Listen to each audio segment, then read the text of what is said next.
day 335. And there really aren't any more weekends, weekdays. One day just blends right into the next. Good news, the post-holiday surge reduction continues. Surge reduction, confusing language. Post-holiday surge reduction continues. The reduction continues. Numbers are down. Positivity 4.65, lowest since December 11th.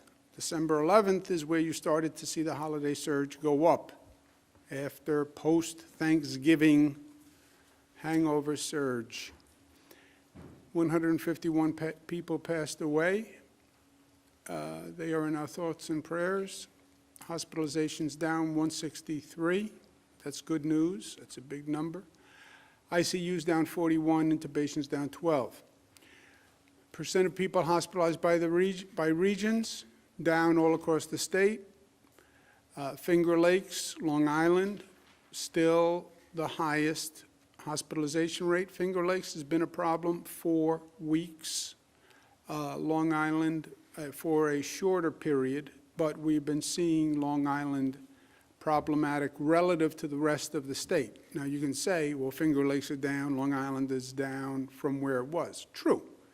But from our point of view, it's relative across the state and who's highest across the state, and that's Finger Lakes and Long Island.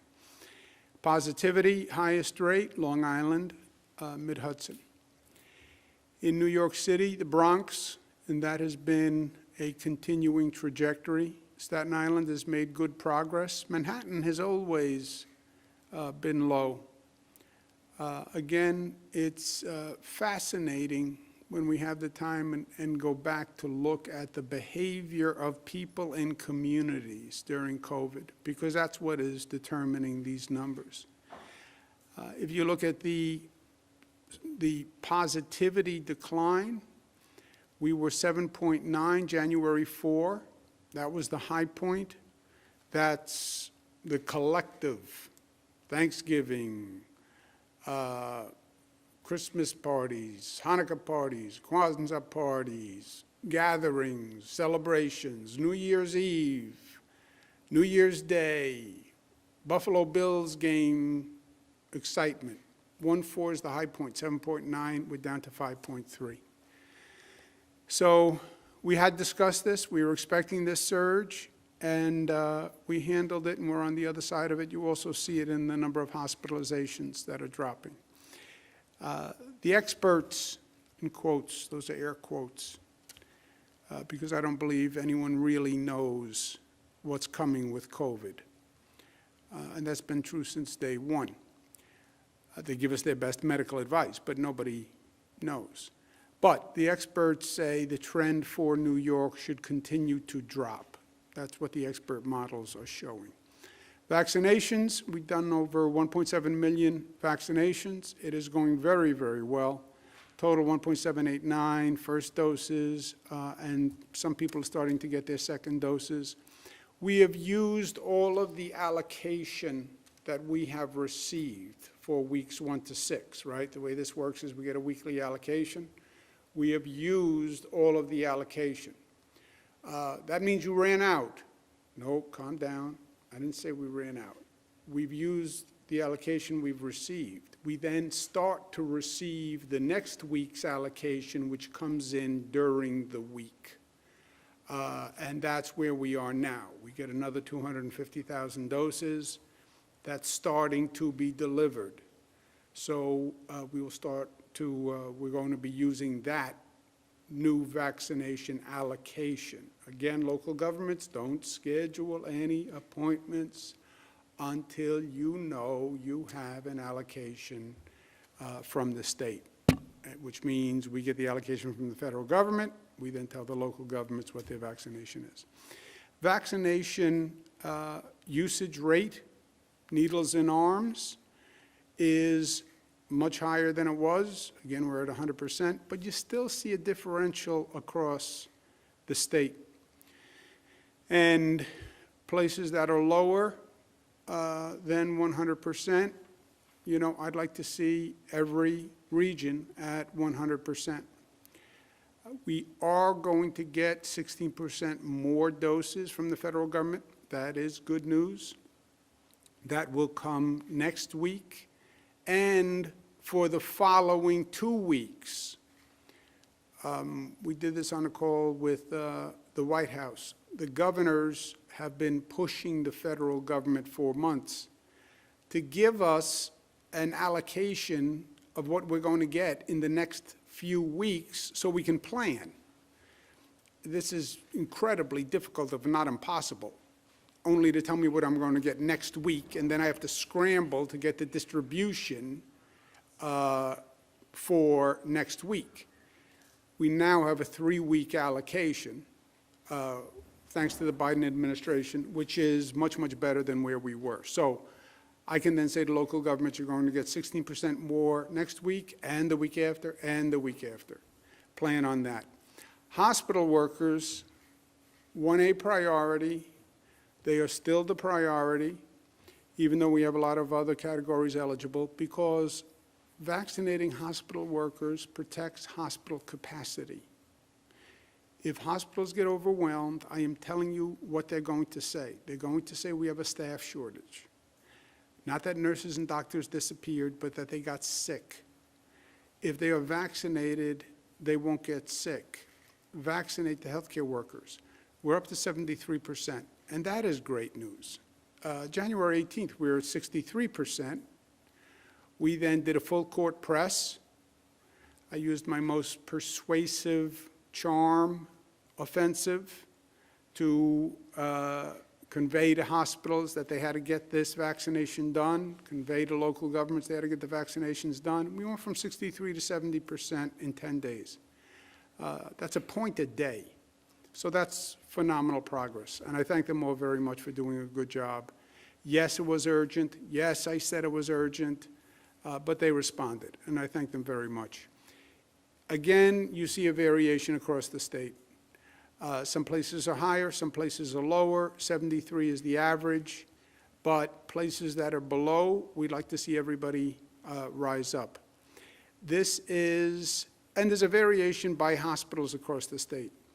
These are the top 25% of performing hospitals and the bottom 25% of performing hospitals, okay? We have about 200 hospitals, give or take, in the state. This is the highest vaccinating, 25%, and the lowest vaccinating, 25%. I can't read this chart, so you can read it at your leisure. These are the top 25 hospitals, not percent, top 25 hospitals, and the bottom 25 hospitals. And this I can almost read. Syosset Hospital, 100%, great job. Cayuga Medical Center, 100%, great job. Staten Island University Hospital, 100%, great job.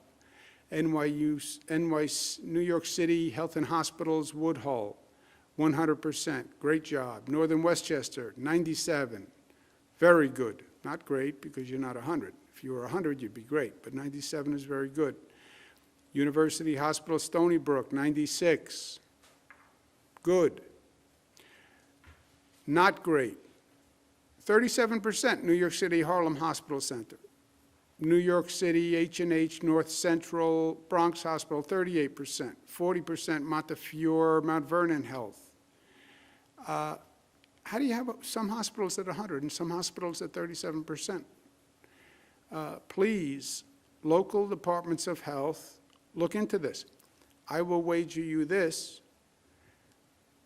If we get into trouble with hospital capacity, the hospitals that are on the bottom of this list will be the first hospitals to have a problem with hospital capacity and getting overwhelmed. That is my wager. I just hope it never happens. Bronx positivity is still high, and we've been talking about this for weeks. It's at 7.06%.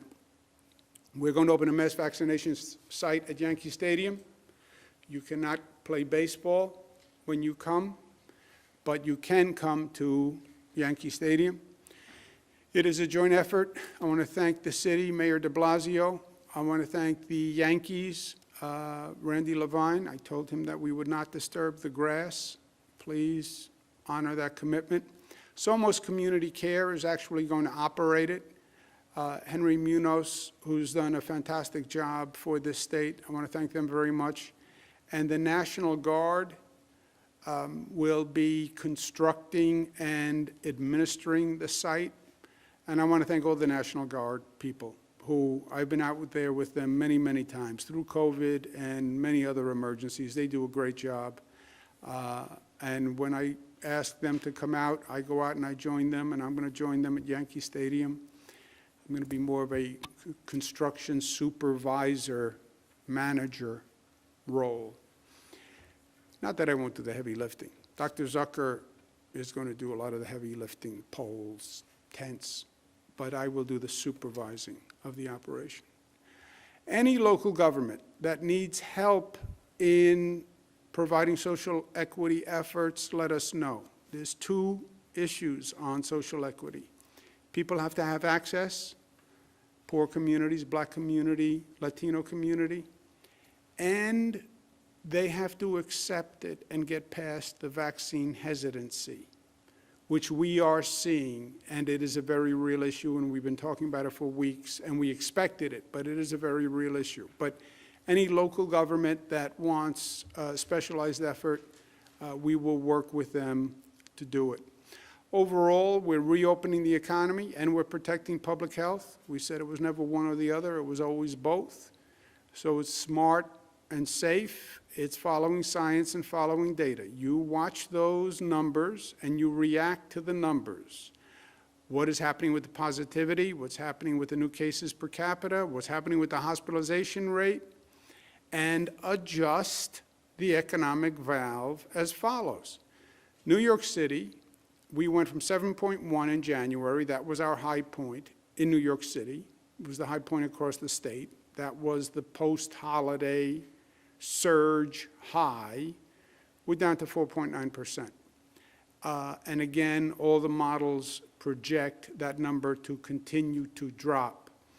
New York City restaurants, on our current trajectory, we can reopen indoor dining at 25% on Valentine's Day. The restaurants want a period of time so they can notify workers, they can get up to speed for indoor dining, order supplies, et cetera.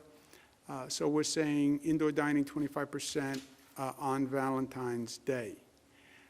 Going forward, we are very excited about the possibility of reopening venues with testing. We demonstrated it in Buffalo at the Buffalo Bills playoff game. 7,000 people tested before they went into the stadium. We've had virtually no cases of spread from that game, 7,000 people. We're not going to have the full vaccine for many, many months.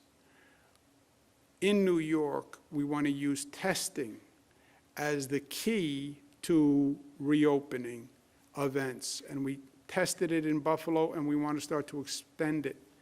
We're going to extend it in the New York State safe marriage receptions.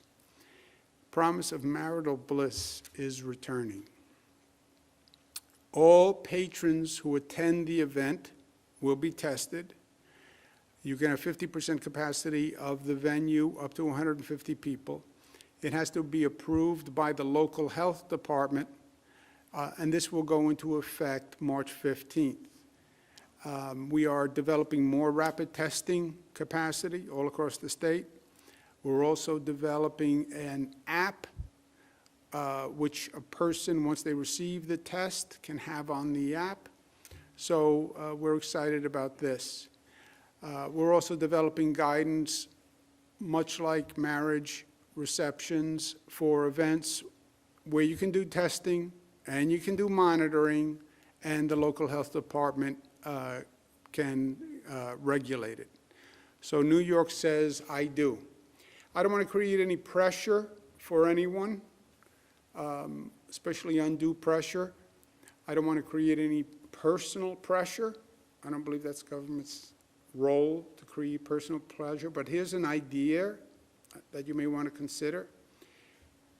Restaurants are opened on Valentine's Day. You could make a reservation now or plan dinner on Valentine's Day. You propose on Valentine's Day.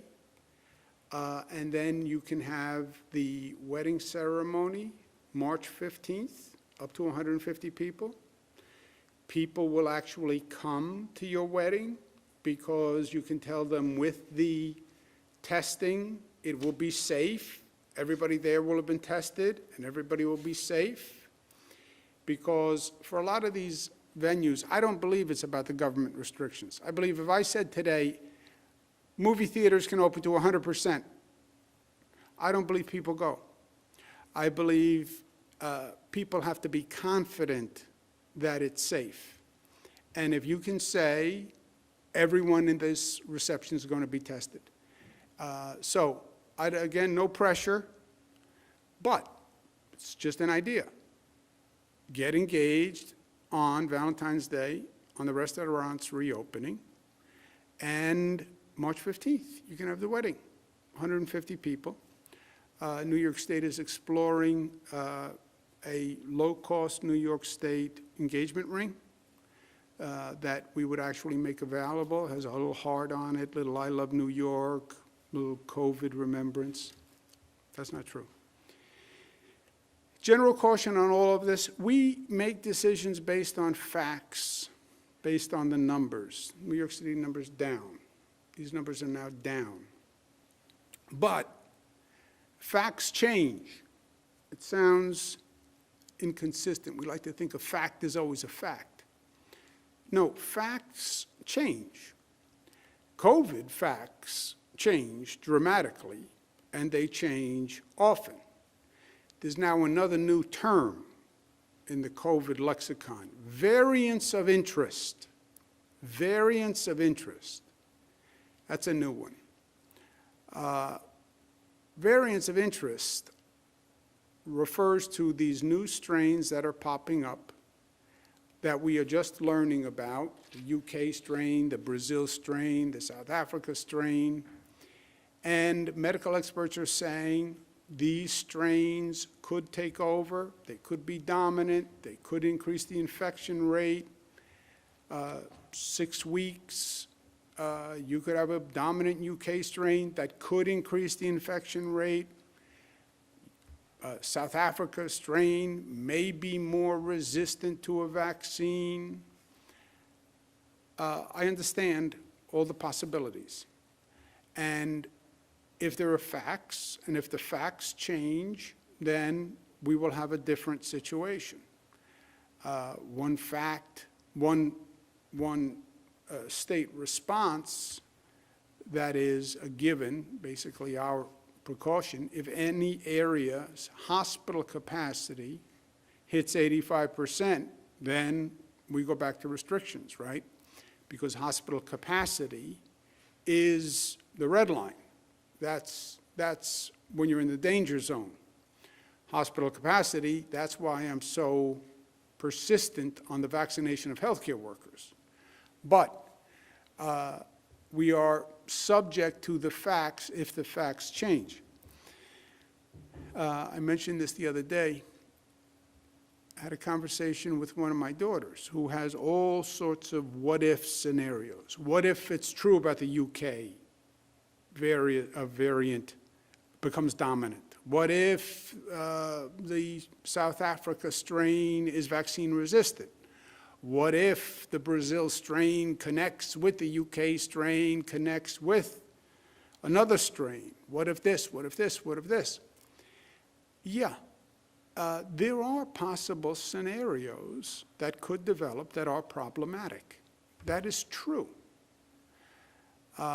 This is the same daughter who said, don't tell me to relax, tell me why I should relax. I understand the anxiety. I feel the anxiety. I don't like knowing what is going to happen in 3 weeks or 4 weeks or 5 weeks or 6 weeks. I don't like the feeling of being out of control. I don't like the feeling that you can wake up any morning and there's going to be a headline that says there's a new variant that is vaccine resistant. There's a new variant, because this virus is mutating all the time. If there are not 5 or 6 mutations of this virus, there are hundreds and hundreds of mutations of this virus. And remember, the flu virus, every year you get a new vaccine because it changes a little bit. So yes, I feel the anxiety, and I feel that we're not in control. And yes, I like to be in control. Well, control freaks. Yeah, I like to be in control. I like to know what's coming down the road so I can prepare. This is a situation where nobody knows what's coming down the road. Nobody knows. I talk to the best experts. They'll have a theory, maybe this, maybe that, maybe this, but nobody knows. So what do? You deal with the facts when you know them. If the numbers change, we change. If the enemy changes, we change. If the infection rate changes, we change. If a variant comes, we change. Well, why should I feel calm about that?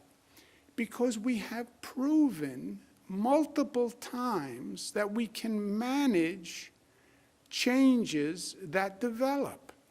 We managed the greatest change in this country. This state had more infections at one time than any country on the globe. This state. And we were alone when we got ambushed. And COVID came and nobody knew. It was here for months, nobody knew. We dealt with it. The infection rate went crazy. We dealt with it. Hospitals were overwhelmed. We were right on the brink of hospital capacity collapse, like California, like Italy, but it didn't happen because we handled it. We handled the fall surge. We handled the holiday surge.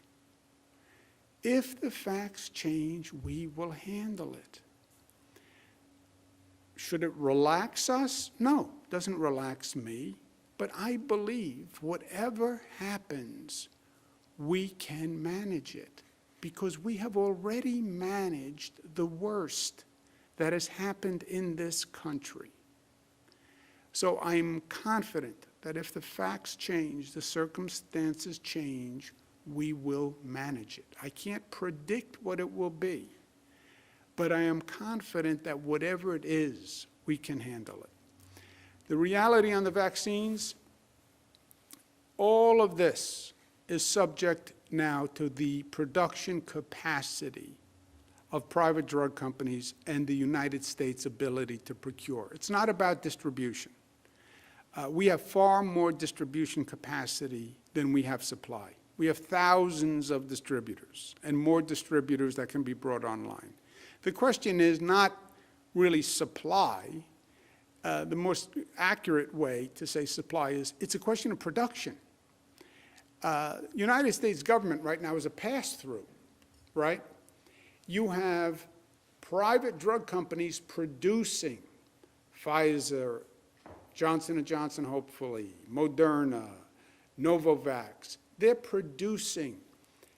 The U.S. procures it, and then the U.S.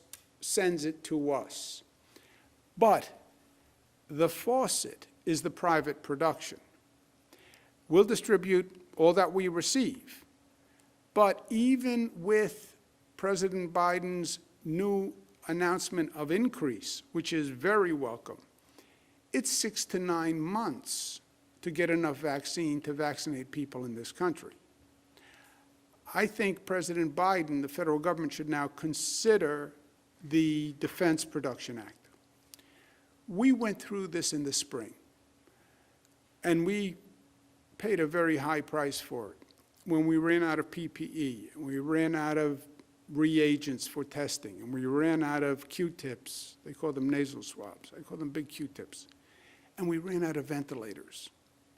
and the manufacturers could not produce any more ventilators. What the Defense Production Act says is the federal government can say to private companies, you must produce this product. The problem on the drug production, the vaccine production, is the manufacturing capacity of the drug. These are very specialized machines, specialized equipment. This is not going to go away anytime soon. There probably will be a new virus that requires a new vaccine and a new booster shot, if you will. This is going to be multiple years. Use the Defense Production Act. Let's increase our manufacturing capacity of the drug. This is a war.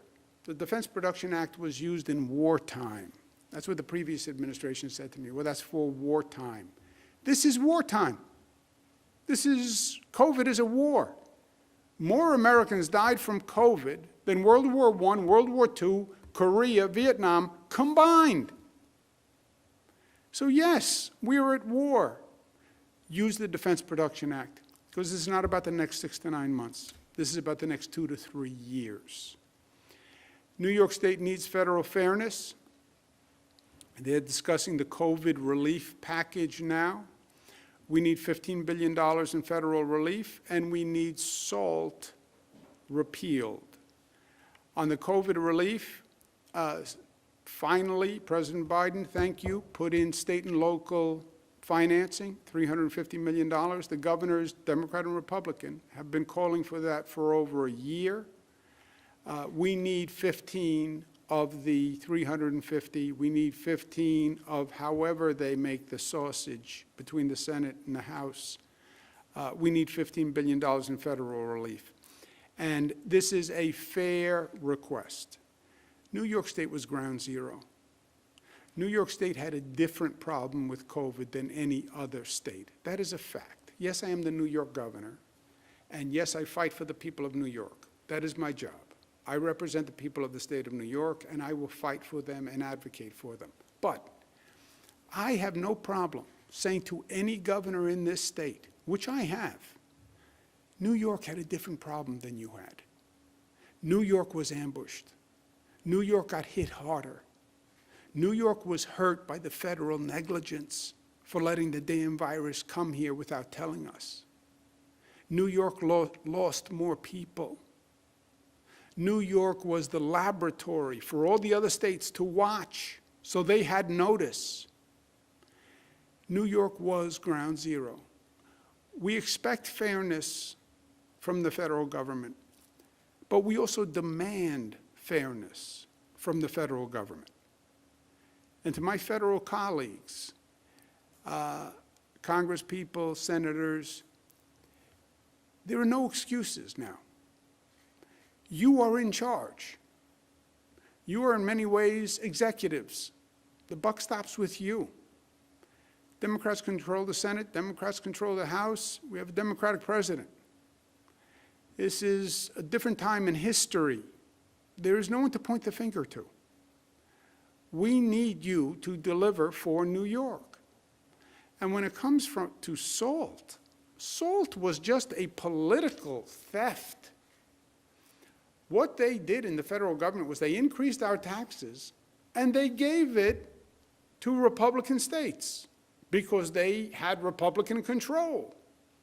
And their theory was, if you can do it, do it. It wasn't fair, it wasn't just. It was pure politics. They took from the blue states, they gave to the red. And the state that they took from most was New York State. And New Jersey, and Massachusetts, and California, and Connecticut. They took the most from those states. And those are all northeastern states. And it hurt the northeastern economy. And they gave it to the Republican states.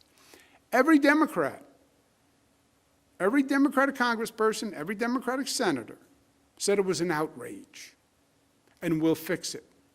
Well, you know what? Fix it, because now you're in charge. I'm going to organize a national SALT repeal effort, because this is not just about New York. This is about all the states that were hurt. Public safety is a top priority. We want to talk about the economy coming back. The economy does not come back unless people know it's safe. Cities don't come back unless people know cities are safe. That is a blunt truth. We all understand the tension between police and certain members of the community, loss of trust, loss of respect. That's been true for over a year. I've said numerous times, problems don't go away if you deny them. They only mount. They get worse. It's true in life, it's true in society, it's true in government. Government leaders put people at the table, work it out. Make it a cathartic, collaborative process. Police have to police. They have to be able to do their job safely. The community has to believe they're treated fairly, and they're not discriminated against, and they're not abused. Come up with a new plan, a new understanding, but do it by April 1. April 1 is only 62 days away. Many localities are doing a great job. We have other localities that are trying to ignore the problem. The problem won't go away. Ignoring it will not address it. It's a failure of leadership. And the problem will only compound because on April 1, that locality will not be eligible for state funding. So, 62 days.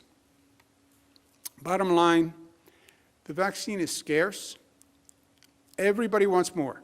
And I said when this started, everybody's going to say the same thing, including me. Everybody wants more. When I get on the phone with the White House, I say, I want more. Every county executive says it. Every group says it. The vaccine is scarce. We are rationing the vaccine. That is what we are doing. And we're rationing it fairly. There are 1.3 million healthcare workers. They get 21%. There are 1.7 million essential workers. They get 27%. There's 65 plus 3.2 million. They get 52%. That's the percent of the population they are. I'm not picking a healthcare worker over an essential worker over a 65 plus person. We're doing it fairly by population because every life is as valuable as every other life. And these were the national priorities that were set, and we're doing it fairly. And I feel good about that.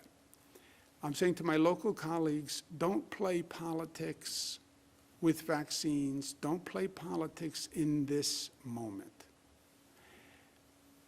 You have healthcare workers, you have long-term care facility residents, long-term care facility staff, developmentally disabled staff, college professors, police officers, fire professionals, mass transit professionals, grocery store workers, child care, and then you have people who are 65 plus. It is divisive for a politician to say, well, I think police should get more. I think grocery store workers should get more. I think nurses should get more. It's divisive and it's cheap. Yes, you want to be a hero to the police? You say, I think the police should get more. It's cheap. Because if you want to be honest, you think the police should get more? Who on the list would you take it from? Would you take it from the nurses? Would you take it from the doctors? Would you take it from 65 plus? It's a zero-sum game. You can't stand up and play hero to any one group on that list.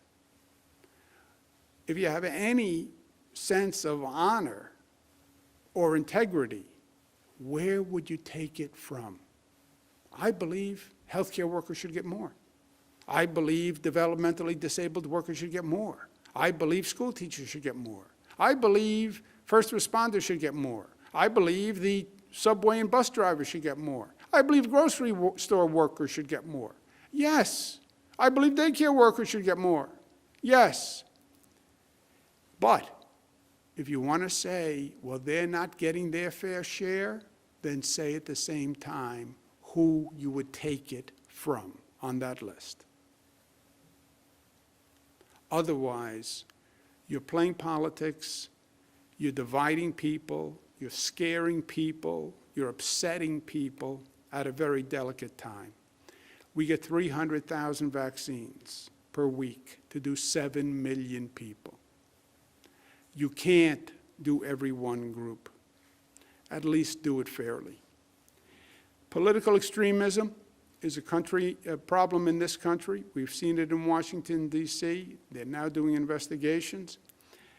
Government cannot tolerate criminal insurrection, and New Yorkers will not tolerate it.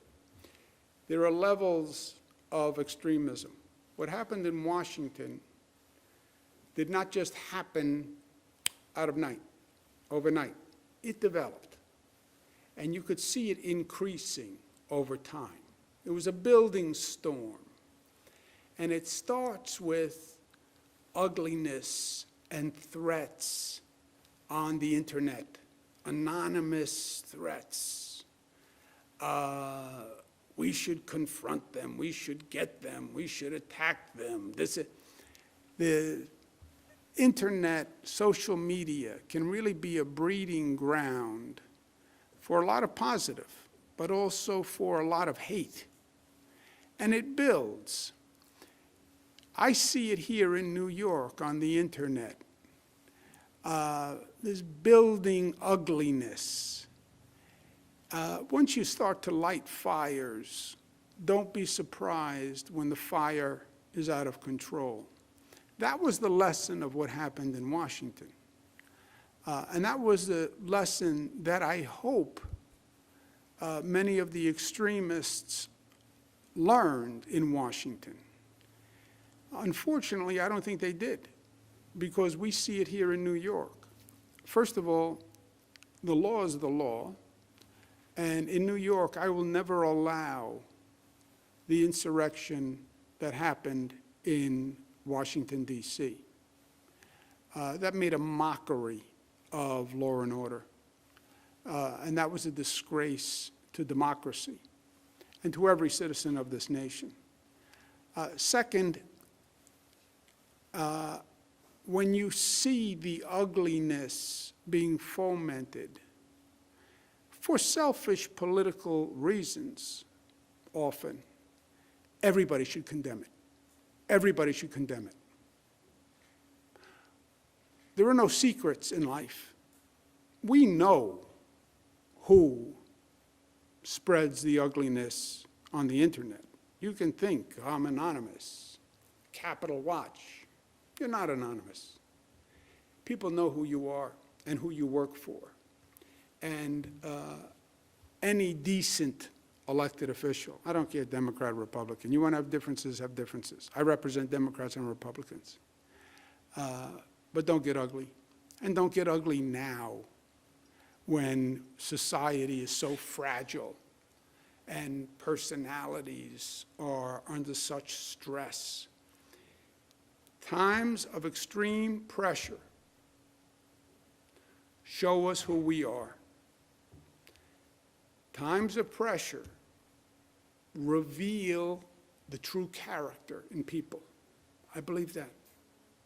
Over this past year with COVID, I've learned so much about individuals, about myself, and about society, and about New Yorkers. You put pressure on people, and any little personality crack or flaw, when you put the pressure on, it explodes. And little insecurities explode. And little neuroses explode. People who I thought were strong and capable crumbled. I saw them crumble during COVID.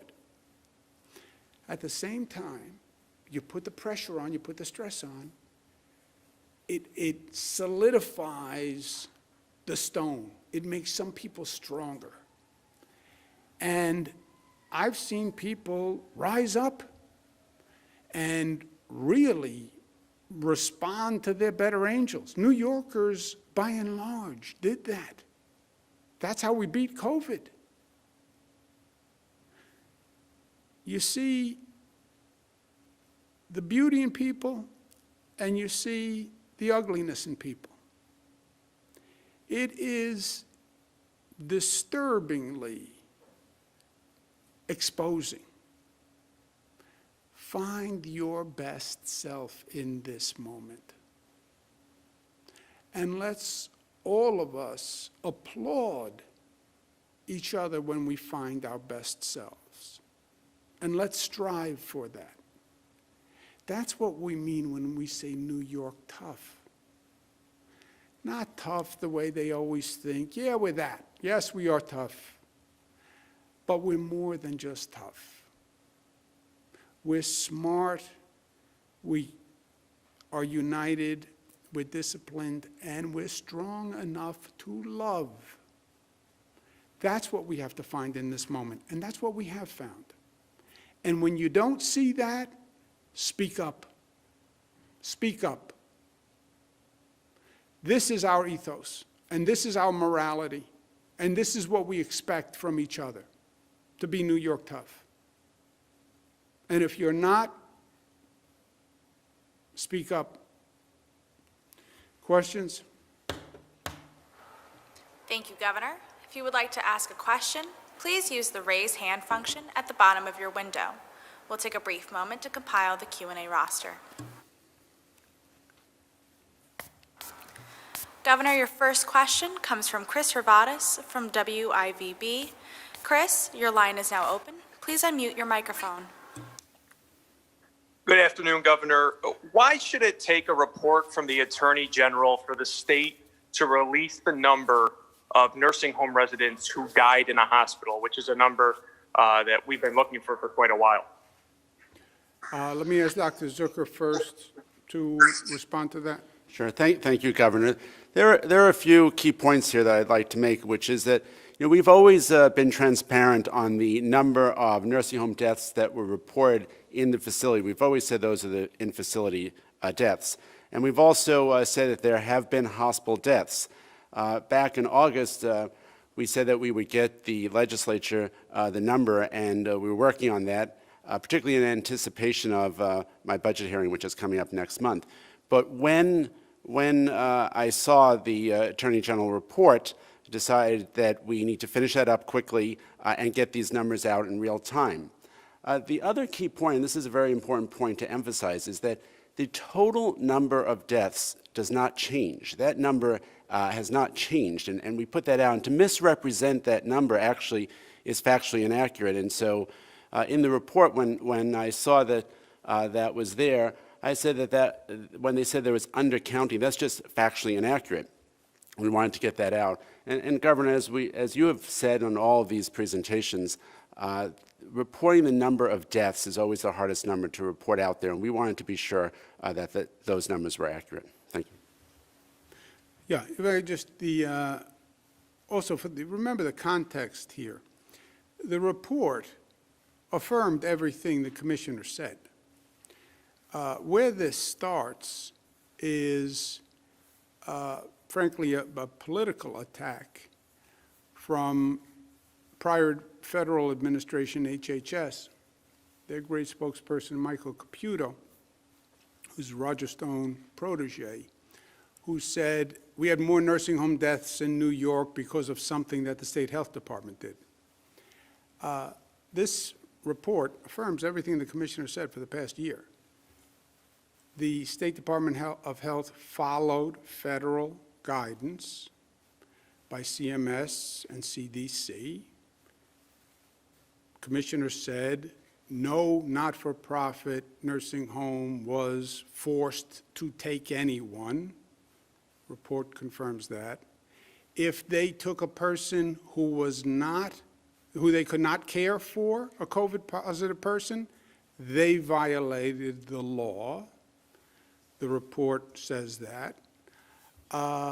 And the Department of Health only counted the number of deaths in hospitals and the number of deaths in nursing homes, released that number stays the same.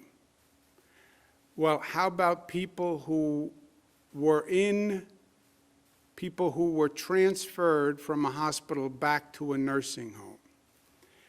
That number, the department was correlating, because you have to get that from the nursing homes, and the report also says the information from nursing homes is often incorrect. And that's the number to date, but it's an ongoing process. Next question. Governor, your next question comes from Jennifer Lukey from WHEC. Jennifer, your line is now open. Please unmute your microphone. Good afternoon, Governor. Your staff is often unapologetically aggressive when it comes to defending your policies, particularly on social media. But in this case, many of the people who disagree with how this whole situation was handled with the nursing homes have a very personal connection to it. They've lost someone in the pandemic tied to a nursing home. So the policy aside, who was right, who was wrong, just as a father, as a son, what would your message be to those families today? What I would say is everyone did the best they could. When I say the State Department of Health, as the report said, the State Department of Health followed federal guidance. So if you think there was a mistake, then go talk to the federal government. It's not about pointing fingers or blame. It's that this became a political football, right? Look, whether a person died in a hospital or died in a nursing home, it's the people died. People died. I was in a hospital, I got transferred to a nursing home, and my father died. My father was in a nursing home, got transferred to a hospital, and my father died. People died. By the way, the same people are dying today. 96% of the people who die are older people with comorbidities, which happens to be the population that lives in nursing homes. It's continuing today, even with all the testing that we're doing. If you look at New York State, we have a lower percentage of deaths in nursing homes than other states. A third of all deaths in this nation are from nursing homes. New York State, we're only about 28% only, but we're below the national average in number of deaths in nursing homes. But who cares? 33, 28, died in a hospital, died in a nursing home. They died. And I dealt with the loss of my father. The pain is so incredible and inexplicable, and why.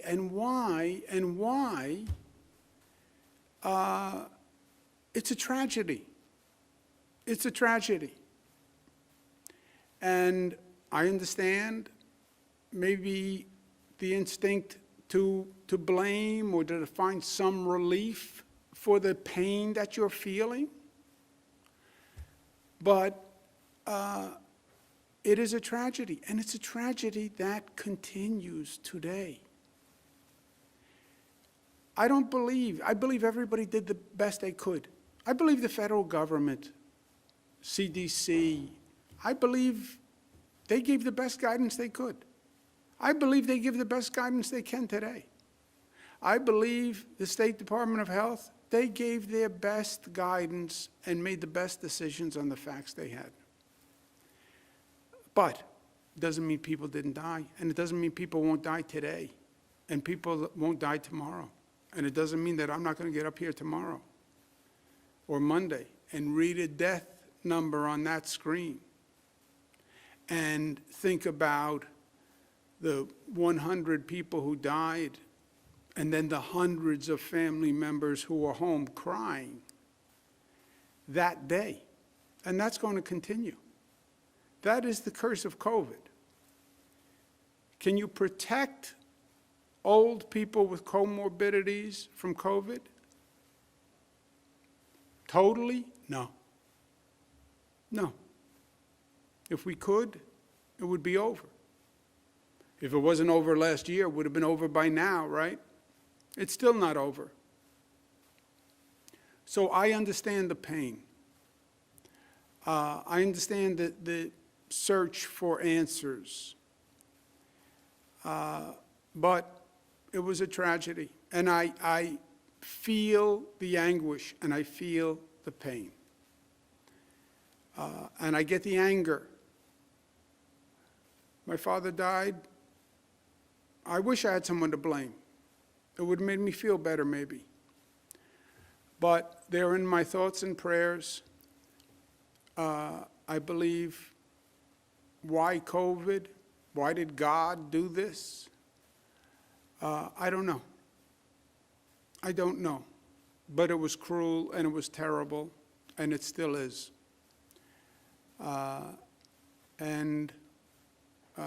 Luckily, I'm blessed with faith, and that helped me at times of pain.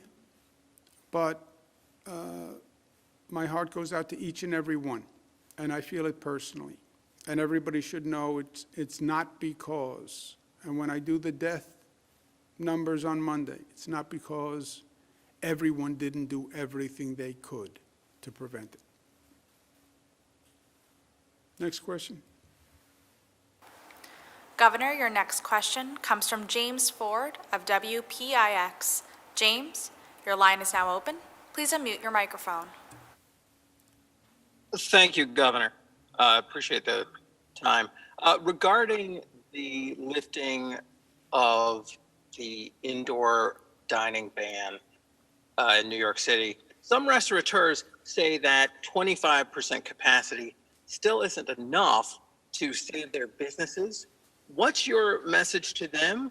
Also, your presentation said the production of vaccines needs to be increased, including the Johnson & Johnson vaccine. Its efficacy we're now seeing is at about 70%, so lower than the others that are available. What role could it and any vaccine that might not be able to protect against new strains of the virus, what roles can they play in the state's vaccination program, sir? Yeah, 2 points. First, some restaurants say 25% isn't enough. Look, 25% is better than zero, and that's where we are now. If the numbers continue to get better, that number will go up. If hell develops and the sky falls and a new variant explodes onto the scene, then we'll have the opposite problem statewide. But if the numbers continue to get better, then we will continue to increase the numbers, right? It's an economic metric. It's a number. Well, 25% isn't enough.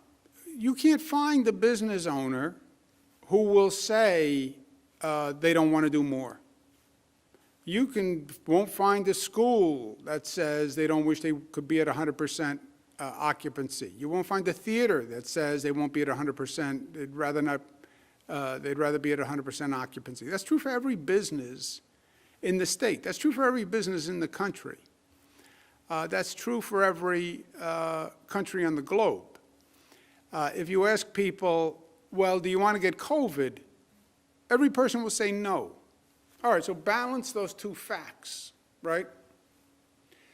Balance the fact that old people with comorbidities, COVID is almost a death sentence.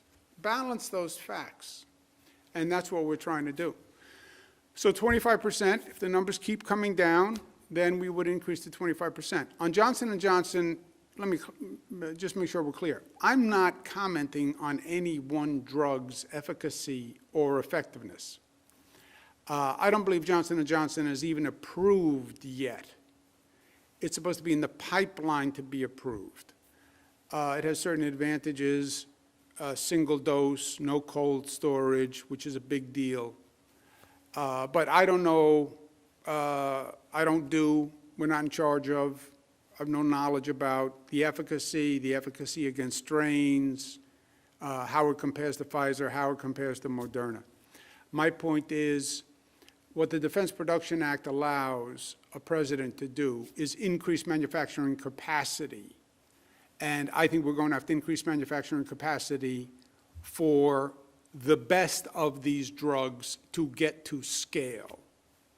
Because what is controlling everything, and what you're going to hear for the next 6 months from every state, from me, if we had more, we could distribute more. If we had more, we could vaccinate more. If we had more, we could vaccinate more. All this pent-up frustration. Police want more. Firefighters want more. Politicians say, I think the police should get more. I think the firefighters should get more. Yeah, all that tumult, that anxiety, is because you have 7 million people eligible for 300,000 vaccines. That's the situation that the federal government created. All those 65-year-olds who can't get a vaccine. That's not going to end until the production increases. And I don't believe we're talking about 6 to 9 months. I believe this virus is going to be around a long time. And I believe it will mutate. And I believe it's not inconceivable, but that you're going to need different vaccines or booster shots in the future. So I don't believe this issue of production is going to go away. I believe it's going to get worse. What we learned with ventilators in the spring was the president should have done the Defense Production Act right away, should have had manufacturers producing those ventilators right away, should have mandated PPE manufacturing right away, and rather than wasting the months that they spent where businesses decided who wanted to get into the ventilator business. We actually ultimately produced the ventilators as a nation. Unfortunately, we produced them at a time after we needed them. We now have an abundance of ventilators. I will sell you 10,000 ventilators. But they came too late. Defense Production Act should have been done early, so the production was increased. And I'm saying the same thing here.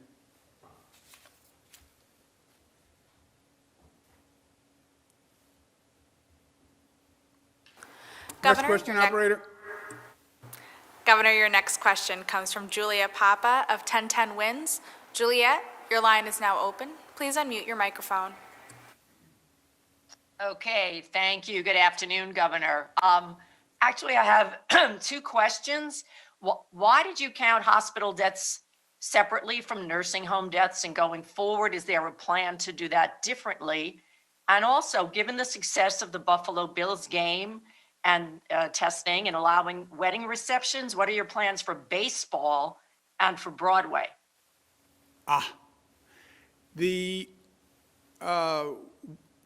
We count hospital deaths, correct me if I'm wrong, we count hospital deaths.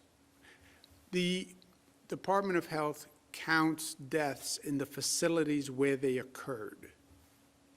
So if you die in a hospital, that's the hospital death number. If you die in a nursing home, that's the nursing home number. You add the 2 numbers together, that's the total death number. And that's the way they've been doing record keeping. Is that right, Doctor? Why don't you, because I'm...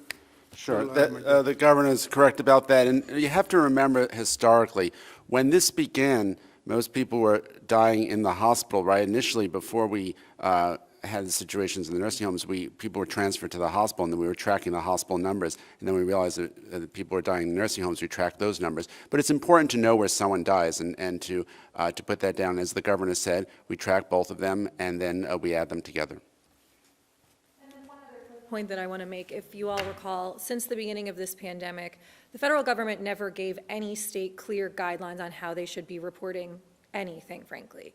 To date, 13 states report absolutely zero data on nursing home deaths, and only 9 states in the country, New York being one of them, gives the presumed number. So I would argue at this point, New York puts out more data on deaths than any other state in the country. And at the beginning of this, when it was a real crush, you had nursing homes reporting deaths, you had hospital reporting deaths, and I remember DOH was trying to determine whether or not there was going to be double counting. And the cleanest way to do that was to say, do it where the person died, and then after the fact, we'll go back and do a full audit, which is what's happened now.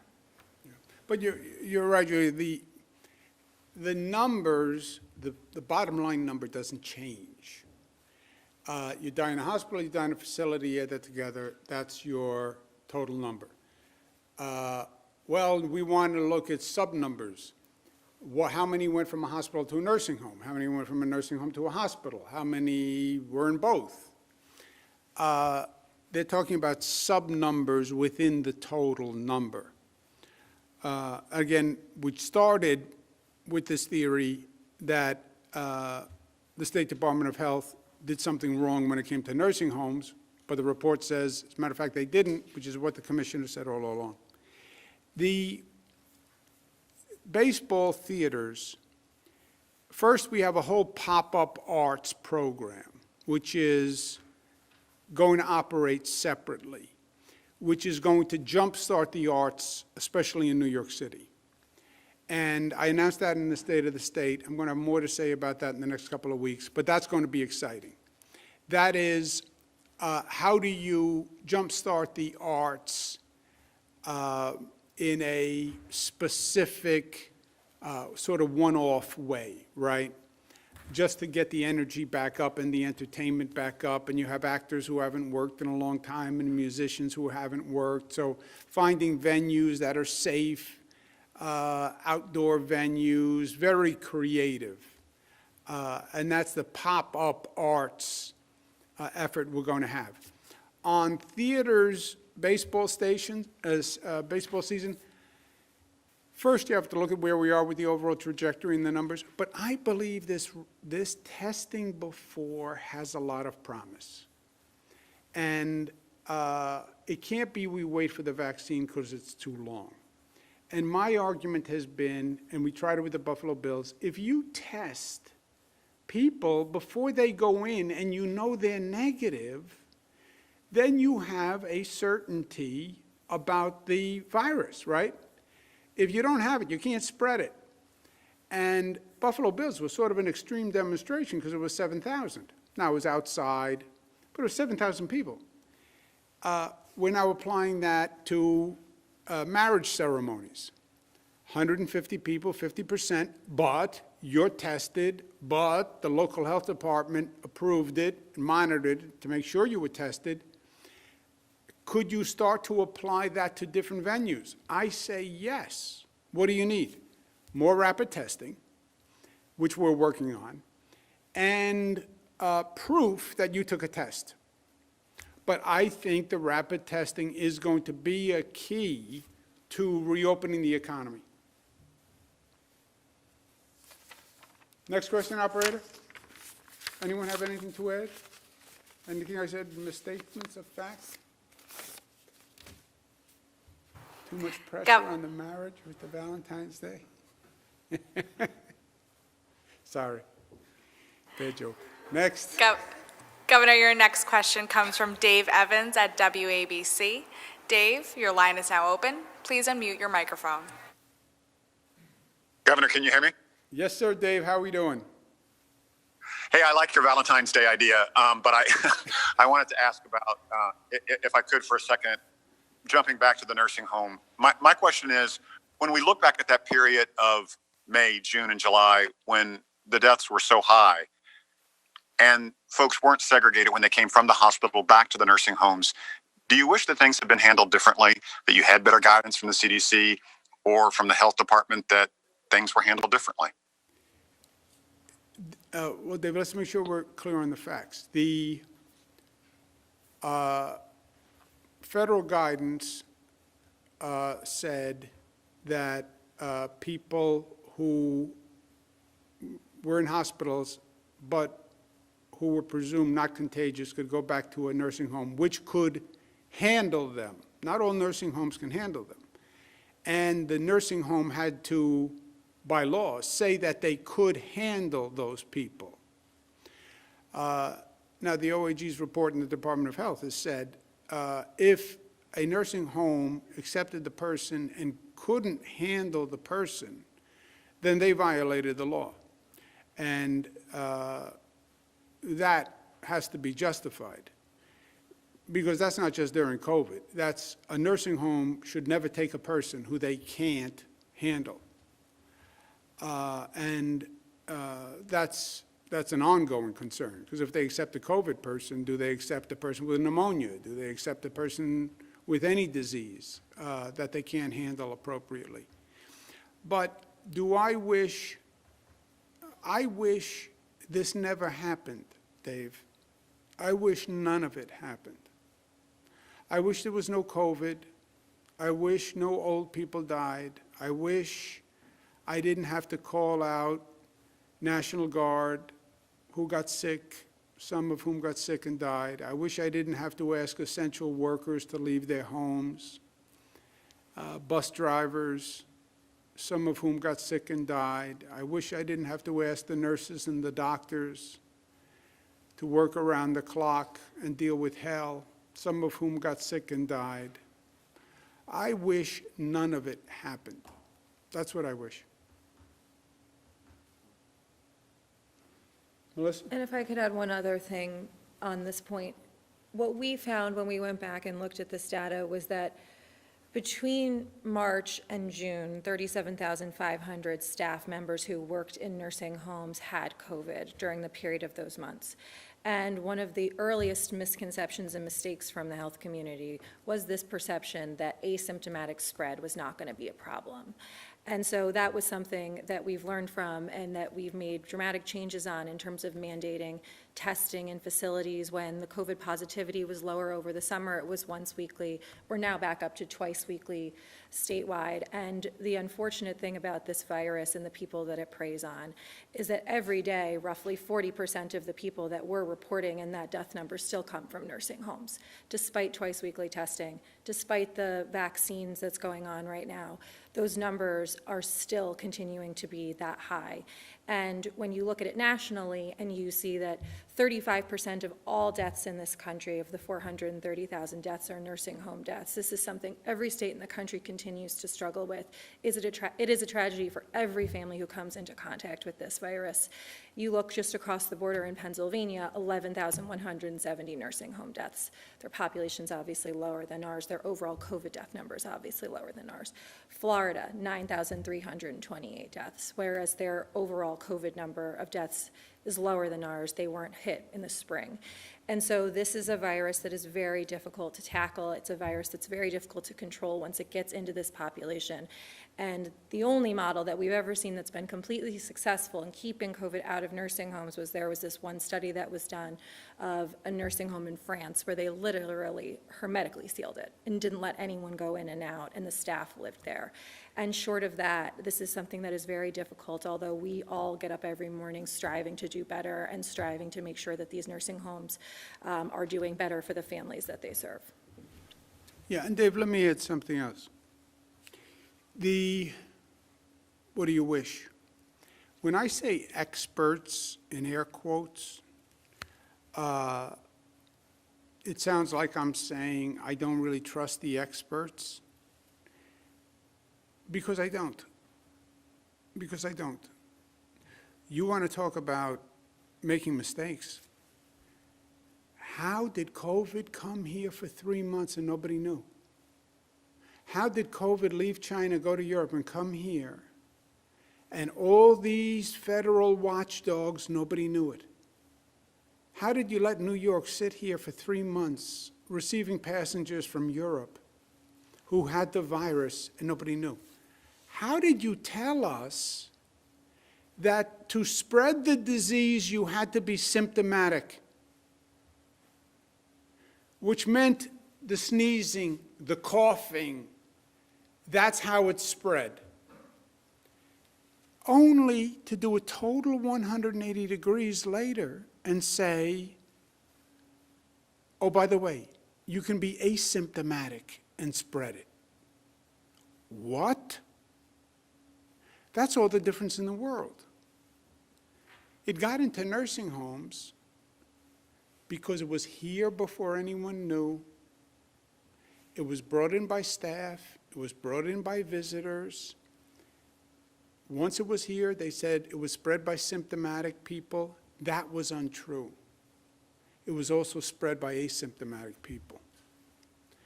But then to play politics with it the way they did, that was mean. That was mean. When the Trump administration was trying to divert blame, so they said, well, the states, not just New York, by the way, they blamed all the Democratic states for the deaths in nursing homes. The politics wasn't just here in New York. It was all the Democratic governors. It was New Jersey, Connecticut, Pennsylvania. Blame all the Democratic governors for the deaths in nursing homes. No, that was mean. Because if you lost someone in a nursing home, then it put a thought in your head, well, maybe it didn't have to be. Maybe my father died unnecessarily. And that was just cruel to do. That was just cruel because it wasn't true. It wasn't true. And Melissa's point, you know how you know it's not true? The same death rate is happening today. And it's higher than the death rate in New York nursing homes. It's higher. Today it's happening. What could have been done differently? What could have been done differently? It's still happening today. One more question. Governor, your last question comes from Morgan Mackay of Spectrum News. Morgan, your line is now open. Please unmute your microphone. Hello, Governor. How are you? Hey, you, Morgan. Hi. So, the question isn't really about having these total COVID-19 deaths. I think everyone knows that although the total might be correct, it's all about having the accurate number of nursing home COVID-19 deaths because, as you know, having an accurate number is extremely important in crafting policy and legislation. Would you support an investigation into the health department and how they handle this nursing home situation? Do you think they need more staff or different leadership? If they could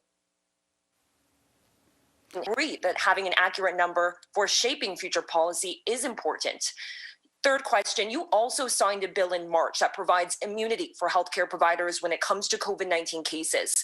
This summer, when the legislature came back, they narrowed the scope slightly for future incidents. Now there is a bipartisan push to repeal this law. Do you support this? Yeah, I haven't seen the bill on the immunity law. Second, the Department of Health produced the nursing home number and the hospital number. The categorization they're looking for are people who were transferred to, well, people are looking for different things. People who were transferred from hospitals to nursing homes, and some people are looking for a number of people who were transferred from hospitals back to nursing homes and nursing homes back to hospitals. Those are going to be sub-allocations. The Department of Health said they can only get that from the nursing homes. And remember, the nursing homes were doing all this data at a very hectic period. The OAG's report also says the data from the nursing homes is very sketchy. And that's why the Department of Health, is my understanding, doctor can correct me if I'm wrong, has been auditing the data to make sure what they get from the nursing homes is actually accurate and then correlating it with the hospitals. But they will have the best information they can get from the nursing homes because they don't create this data. It all comes from the nursing homes. You understand? No, I would just again. I'm sorry, Dr. Zucker. Go Right, and there's two different systems where the data comes in. There's a system that brings in the data into the hospitals, there's a different system that brings it into the nursing homes, and we look at all this data to be sure that it's accurate. No, I would just also add to that, that, again, at the very beginning of this, there was duplicative reporting that was going on. We had the hospitals reporting numbers, we had the nursing home reporting numbers, and we were fearful on the onset that we were going to be reporting numbers twice, and then we wouldn't have an accurate picture of what was happening on COVID in New York. Again, 13 states in the country report absolutely no data on nursing homes, and only 9 states in the country report presumed New York being one of them. So at this point, I believe that we give more data than any other state in the country, and as the doctor said, this was information that we had always planned on releasing. We were looking to do it ahead of the legislative hearings that were upcoming, and the audit continues to be ongoing. But looking for better national guidance in terms of what is expected on reporting so you can actually get a clearer picture state to state, because right now you really have a difficult time comparing any states, and the states still are doing reporting that is spotty at best.